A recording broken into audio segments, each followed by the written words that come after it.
ব্যস্ত আমরা সবাই। এই ব্যস্ত জীবনে সবাই চায় সময়ের সাথে চলতে, কিন্তু রাস্তার অবস্থা যখন 12টা, তখন অফিস কিংবা জরুরি কাজের হয়ে যায় দেরি। তাই একটু স্বাচ্ছন্দ্য আর সময় বাঁচাতে ভরসা তখন মোটর বাইক। ডিজাইনের ভিন্নতা থাকলেও সব বাইকেই কিন্তু দুর্ঘটনার সংখ্যা থেকেই যায়। তবে টেনশনের সময় বুঝি ফুরিয়েছে, বাইকে চড়ে আর টেনশন করতে হবে না পড়ে যাওয়ার। মার্কিন গাড়ি নির্মাতা প্রতিষ্ঠান লিড মোটরস নিয়ে এসেছে সেলফ ব্যালেন্সিং মোটরসাইকেল বা AEV, যেখানে একটি প্রাইভেট কারের জায়গায় 4টি AEV থাকতে পারে। AEV কিছুর সাথে ধাক্কা খেলেও নিচ থেকেই সোজা হয়ে যাবে।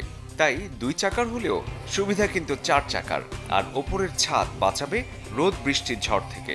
সাধারণ বাইকের মতোই এই বাইক ছুটবে দুজনকে সাথে নিয়ে 100 কিলোমিটার বেগে। লিড মোটরসের দাবি, যুক্তরাষ্ট্রের কার সেফটি স্ট্যান্ডার্ডের চেয়েও বেশি নিরাপদ ফিচার যুক্ত এই বাইকে।